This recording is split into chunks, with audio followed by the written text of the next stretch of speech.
Shoma jaalatamaa fi kabajamaa kabajamtoota ilmaan Oromoo kan ba'an keessa jirtan hundi keessanuu akkam jirtan nagaa gabaabbatanii jechaa har'a egaa walaloo gabaabduu takka qabannee isin dhiyaatee jirra.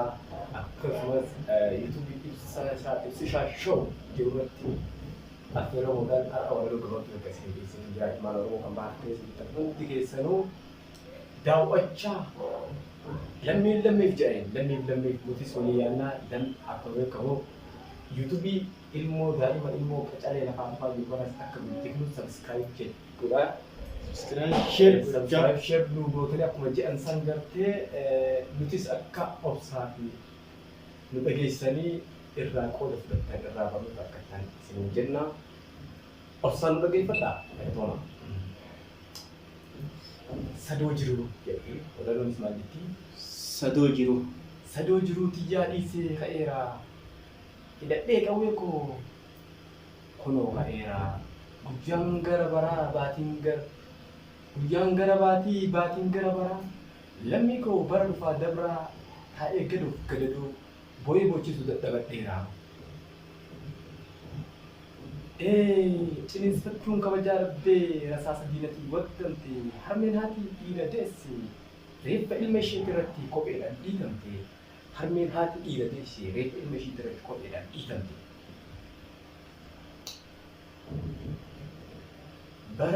Barataan barnoota isaa dhabee addabaabayii irratti ajjeefame qabaataan qabeenya isaa saamamee biyya abbaa isaatirraa ari'ame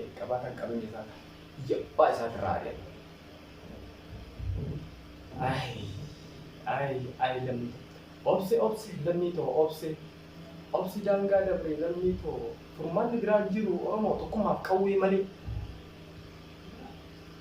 Sadoo qananii takkallee hin barbaadu osoo lammiin koo dhibee gabummaatiin taa'ee aadu.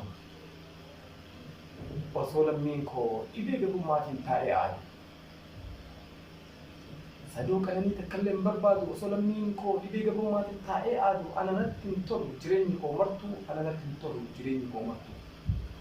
Falli koo ka'ee qabsaa'uudha hanga bilisummaan tantoo dhuftu.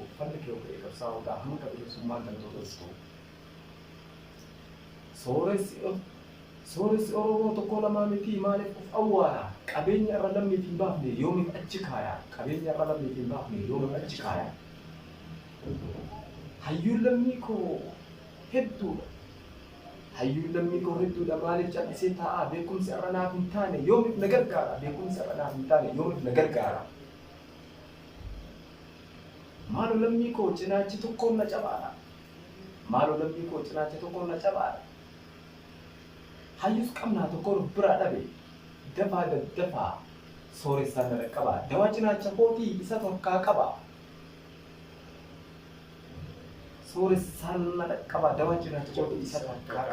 Jabaadhaa ka'aa wakka kaasaa.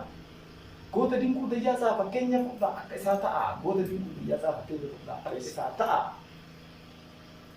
Galatoomaa isin jenna kanarratti isin ilaallee biraa isin daana hanqasiifuu dhageeffadhaa itti bohaaraa itti bashannanaa isin jenna lammii koo baaf keessa jirtan hundi. Assalamu alaikum warahmatullahi wabarakatuh. Salamtaan xiyyeeffatoonni irraa burqite isin haa dhaqqabdu jechaa share like gochuu akka hin raaffanne.